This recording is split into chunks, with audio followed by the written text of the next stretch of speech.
Hello and good morning to everybody, and welcome to Ask Me Anything. Here, every Sunday, we meet together and do what? We answer the questions you have shared, and I answer through what the Paramatma is channeling through me. This is your connect with the Paramatma with a little filter called Dr. Saurabh. For everybody who's joining in new, I am Dr. Saurabh Badani, a mental health therapist, a coach, a healer, who has an expertise in 26 human behavior modalities with the grace of the Almighty. Having worked with over 35,000 happy clients, I am looking to help facilitate 1 million people to beyond what their potential is. I am the creator of the three intelligence healing, and more of my stories in the other workshops we talk about. But for now, we're going to do a quick daily sadhana, which we do anyways, and then we will jump into our Just Ask Me Anything session. So please close your eyes, take a deep breath, and as I chant, you can chant Om, Amin, Amen, all the same to get us into the groove of this workshop, to get each of ourselves to be aligned, to be focused on what we listen and take back from here. Take a deep breath. Oh.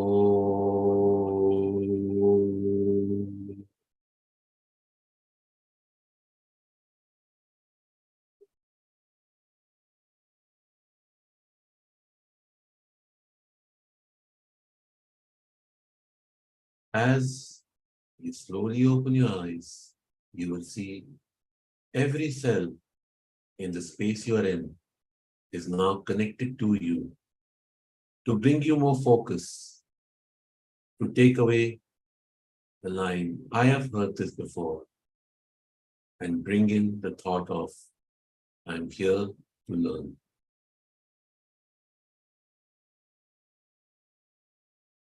Imagine yourself in a beautiful garden with the sun shining warmly, brightly.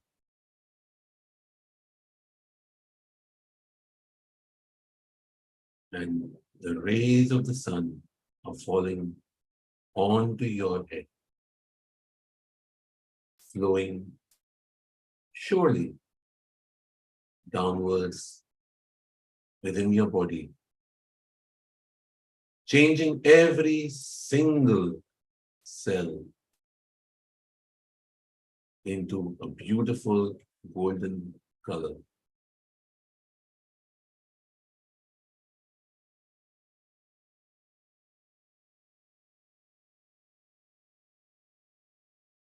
Just allow for each cell to be changed into a beautiful golden color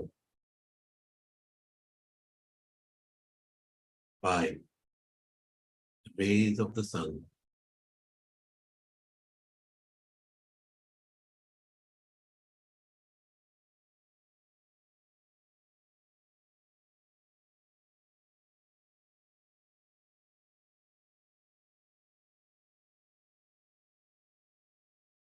Allow this process to work through the whole of your body,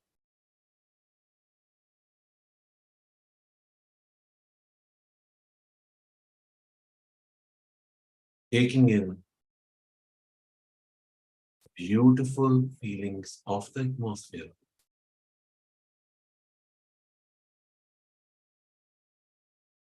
Keep breathing and keep allowing.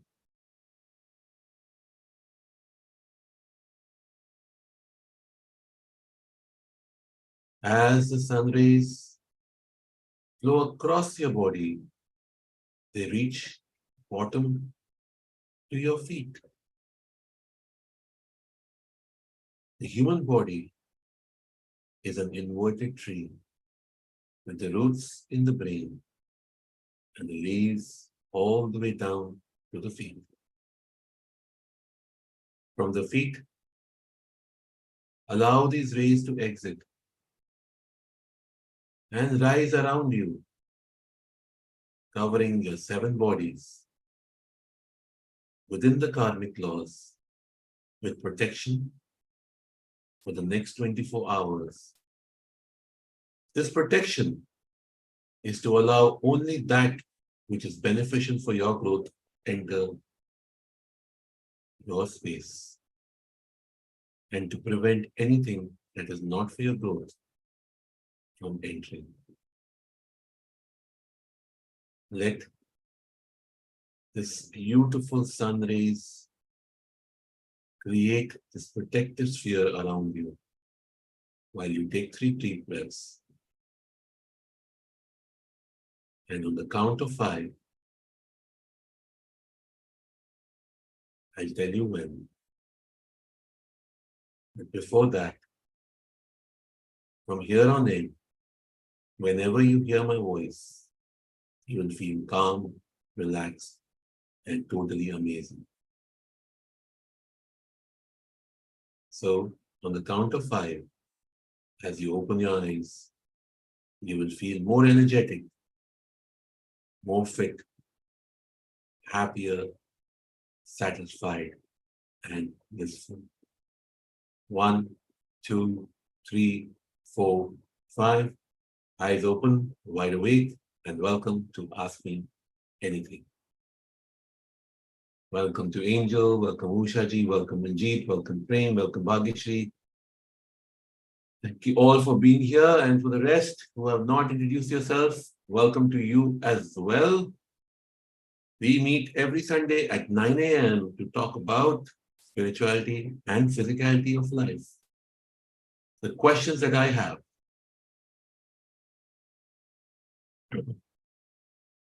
My question is, we hear many times, build a strong connect and relationship with divine. As per you, how do we do that? The connection with the divine, which is the universal energy, comes from 2 aspects. 1, doing good for other people, and doing good for other people while feeling happy about it. If you do good for other people and you don't feel happy about it, you don't connect with the divine. If you feel good but don't do things for other people, you don't connect with the divine. So both these aspects are extremely important. And finally, of course, always breathe slowly.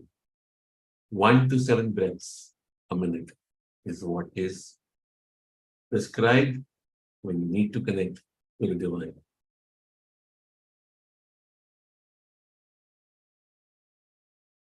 Is there any significance of importance in days of meditation like Buddha Purnima?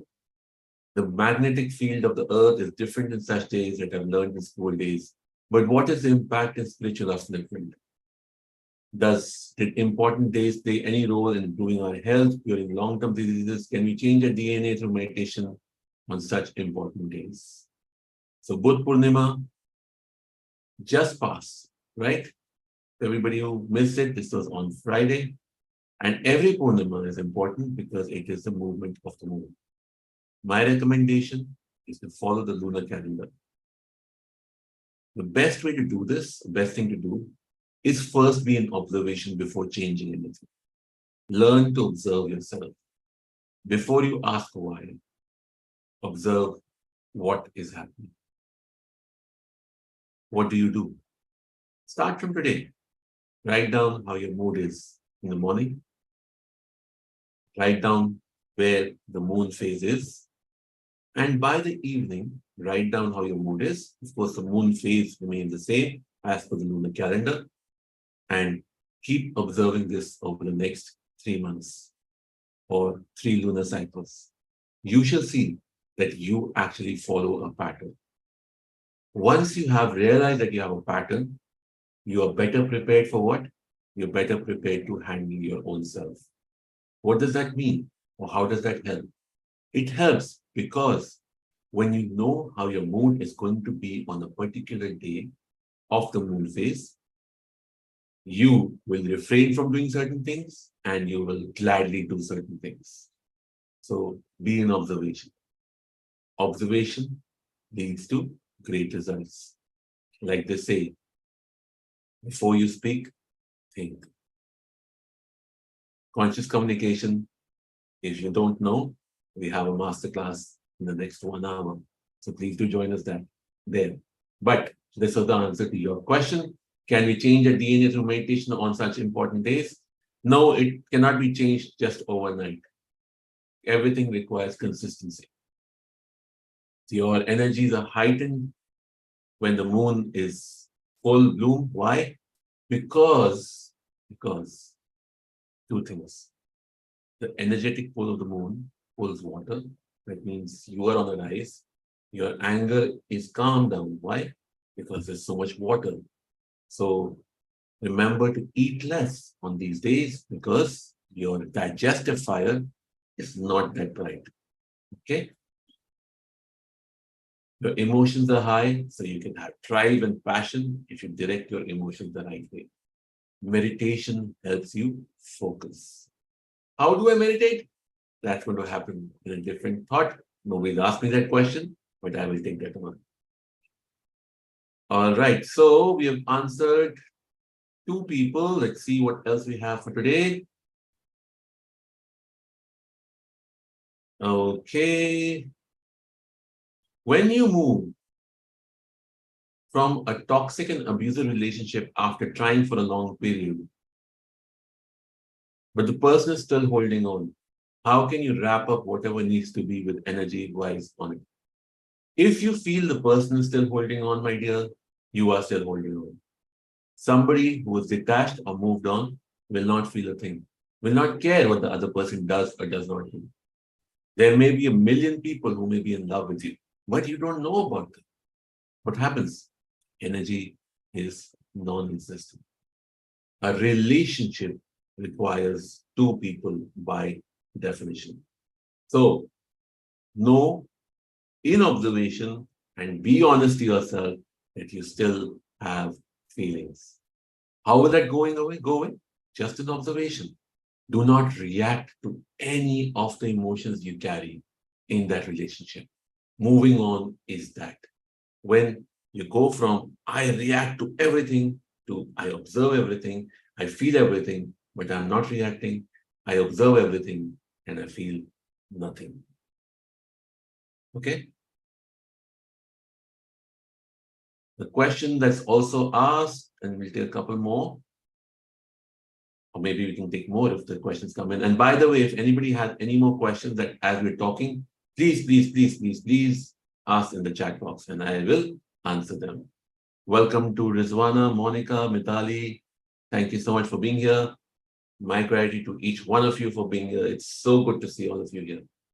Okay, let's continue on with the questions. When will I be from ongoing medical issues in my family? Okay, so medical issues are connected to your mental framework. There is no, people say, oh, I'll give you this mantra and it's gone. It's this healing and it's gone. Everything requires practice.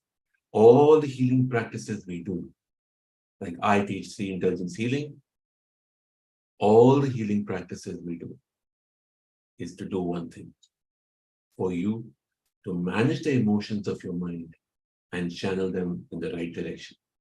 Just like an unchanneled Ganga would have destroyed planet Earth, Shiva took her on his head and through his hair so that she would be channeled and provide a life form or lives or livelihood on this planet. So remember this. Okay? You need to channel everything. Just by one time doesn't work. The objective is that we're going to create a mental framework that helps us stay in flow, in practice. Like I say, the 4 P's: priority, practice. Who else can tell me the other 2 P's I talk about? In the meantime, let's continue on. So, as you practice, as you move forward, as you make life your priority, you shall be able to help elevate, remove your health issues. Anyways, I am there, work with me. If you have a hard time being consistent, you need to start working with a person. And by the way, stay away from people who are not consistent. You think it's easy, it's not. Meditation requires that you create an environment as much as possible that's conducive to what you desire. So, whatever is not desiring you and whatever you don't desire, reduce your connect with them, with people, with situations, with objects, whatever is bothering you. Sometimes you cannot completely eliminate the connect, but reduce it as much as possible to help you with your practice. So let's see, does anybody have the answer to the 4 P's that I keep on talking about? Let's see. Do you have the answer to the 4 P's? Okay, persistence, practice, priority. And the 4th one is, I think it's patience. But tell me if I'm right or wrong. Is that what I shared or is that something else? Okay. Thanks for this question, Rizwana. I shall take this up in the next one since I have some questions from before. So I'm going to take them on. Okay. Let's see what the next question is. Do you consider Ho'oponopono as the best healing concept? Every healing concept is the best healing concept, my dear. I teach certification for Ho'oponopono. If you want to learn it, of course, we join a workshop and do it. But end of the day, it's the same thing what we just talked about. Every single healing modality is about channeling your mind thoughts in the right manner and not letting them go haywire and create havoc. Mind, which is not channeled, is like a virus. It's like a cancer. Mind with a channel is like Amrit. We need to keep working on it. All right, let's see. I have one more question here, which is,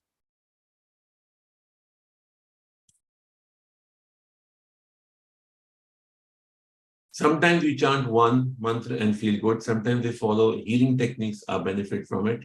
So my query is, if you feel stuck or if you face difficulty, should we go on repeating a mantra and healing as it is with full weight and vigor, or should we go ahead with some other mantra technique? When you shift from mantras, basically what it means is that your mind is bored. We need different channels, no, to keep ourselves entertained. I would not change the mantra. I would go deeper and deeper into it. Krishna says that in everybody's life and multiple times in the life, there comes a time where everything feels dark. There is no light at the end of the tunnel. There is no light in the beginning of the tunnel. It's completely dark. This is where we need to have our resolve and keep moving forward. When you find something boring, go deeper and deeper into it. Put more attention, more focus, more parishram, as they say. Just do a lot of effort because that effort will somewhere shift to you into your body, will transfer as if a shift will happen. So, whenever you feel something new and beautiful, or you feel the same mantra but 3 different voices feels great. Like I do. I listen to Mahamrityunjay Jap by Rajalakshmi, by Anuradha Podwal, by Suresh Bhatkar, just to keep me entertained. But I realized that when I lose my attention is where I need to give the most. The universe has given you a drive, a kick. You need to drive the car. You need to push forward. You need to make it happen. That means this is a time where you need to make that effort. And my experience is this, that when you make this effort, you suddenly feel like a bliss jumping into your body. How long does it take? I don't know. Everybody has their own journey. That's called tapasya. When you burn your efforts in the fire of meditation, in the fire of mantra, you shall see spectacular fireworks at the end of it.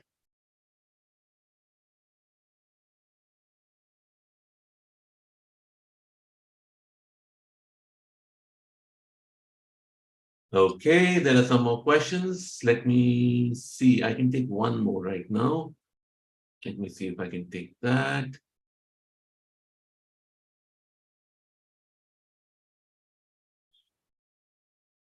Okay, so the question was, how do we get rid of some patterns happening in our relationship? So this is the final question we'll take today, and the rest I shall take on next week. Please keep on sending in your questions because they keep my mind turning as I go and look for questions. I'm going to change the question for today, okay? Because I want everybody to do this. Teach your children, really teach your children how to say, I don't know. Change within yourself and for people around you the need to have the answers. We don't need to have all the answers. We never did. We never need to. In fact, we don't need to now know the answers of all our questions also right now, right here. You've asked the question, the answer will come. At the same time, when somebody asks you the question, it's always okay to say, I don't know. Let me get back to you after doing research. Because when you don't know an answer, or even if you do know it and you're not 100% sure, bad information, partial information is worse than no information. Okay? Patterns don't change in life. Patterns exist. How we cope with the patterns makes our life. Today, if I make you carry something really heavy, okay, like a weight, you'll feel, oh my God, too much pressure, too much pressure, too much pressure. But if you change that thought process and you smile and say, okay, this is getting lighter and lighter and lighter. Yes, as you keep carrying the weight, just like you carry them in the gym and the weights become less and less effort, similarly in life, all the patterns you carry, if you don't carry the burden of misery and carry the weight of smile, you will see the patterns get coped with. They will still exist. The earth still rotates around its axis, it revolves around the sun, patterns don't change, monsoons come, summer comes, winter comes, lands become deserts, deserts become greenlands, mountains rise, mountains fall, floods come, floods go away, moon, full moon, no moon, new moon, all these things happen. It's just how we cope with it. One full moon, we're like, oh, beautiful. चांद जैसा मुखड़ा. Another day, हाय चांद, ये उजला चांद तुम्हारी याद दिलाता है. काश ये चांद ना उगता तो तुम्हारी याद ना आती. Totally us and totally up to us. Okay, let's see. So we have questions from this week, which we'll keep there. So this ends our question answer session for today. I would request all of you, please, please, please, if it benefited you even 1%, please share this. Please ask people to join our groups so that everybody can benefit. Because, so now, nothing against the men, I'm a man myself. But when a woman learns something, she changes the whole family and society around her. So please share this. Please have more people join. Please have your questions ready. Please keep asking them. I will answer as much as I can to the best of my ability or whatever the Paramatma provides me. Your job is to share and get people on board so they can understand and shift their life. And remember, your questions shift me. So thank you, thank you, thank you so much for it. Let's close with 3 chants of Om. Please close your eyes. Take a deep breath. Om.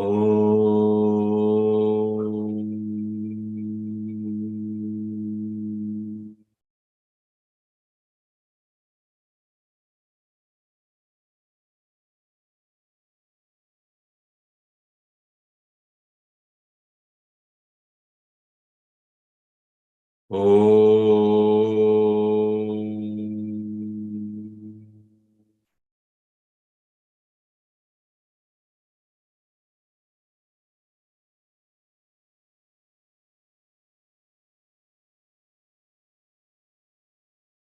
Om.